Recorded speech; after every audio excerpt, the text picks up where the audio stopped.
पूर्व प्रधानमंत्री डॉक्टर मनमोहन सिंह का गुरुवार को दिल्ली के एम्स में निधन हो गया। 2014 में बीजेपी की सरकार बनने के बाद वह सार्वजनिक जीवन में कम दिखाई देते थे। एक दशक तक देश के प्रधानमंत्री रहे डॉक्टर मनमोहन सिंह को पूरी दुनिया में एक कुशल अर्थशास्त्री के तौर पर देखा जाता है। प्रधानमंत्री रहते उन पर कई बार रिमोट कंट्रोल सरकार होने के भी आरोप लगते रहे। हालांकि कई बार वह देश हित के कार्यों के लिए अड़ गए।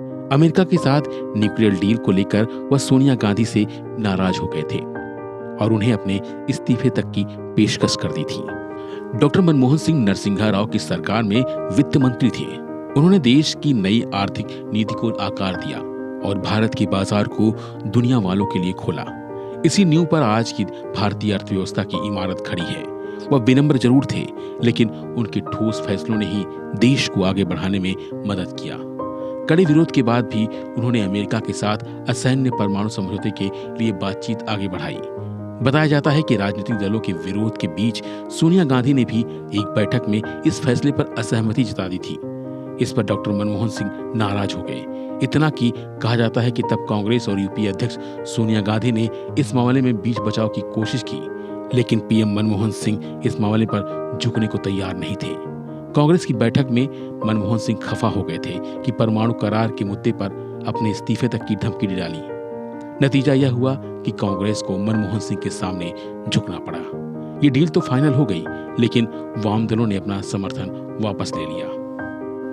जब भी देश आर्थिक मुद्दों पर दोराहे पर खड़ा हुआ, वो मनमोहन सिंह ही थे जिन्होंने देश की आर्थिक व्यवस्था को सही राह दिखाई। चाहे वो आर्थिक मंदी हो या फिर देश के कई हिस्सों में अंदरूनी कलह की वजह से उपजी आर्थिक महंगाई, हर क्षेत्र में अपनी नीतियों और अपने कुशल मार्गदर्शन के जरिए मनमोहन सिंह ने देश को उबारा।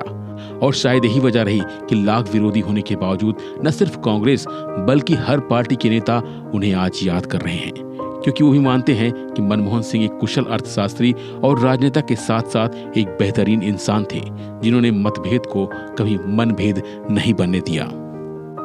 पूर्व प्रधानमंत्री मनमोहन सिंह को तबीयत बिगड़ने के बाद गुरुवार देर शाम दिल्ली एम्स में भर्ती कराया गया था, जहां रात 9:51 पर उन्होंने अपनी अंतिम सांस ली। जानकारी के अनुसार 2006 में मनमोहन सिंह की दूसरी बार बाईपास सर्जरी हुई थी, जिसके बाद से वह बीमार चल रहे थे। गुरुवार को उन्हें सांस लेने में दिक्कत हुई और बेचैनी बढ़ने लगी, जिसके बाद उन्हें एम्स के अस्पताल में भर्ती कराया गया, जहां उनकी हालत खराब होती गई और फिर डॉक्टरों ने उन्हें मृत घोषित कर दिया। फिलहाल के बस इतना ही। बाकी अपडेट बने रहिए वन इंडिया हिंदी के साथ।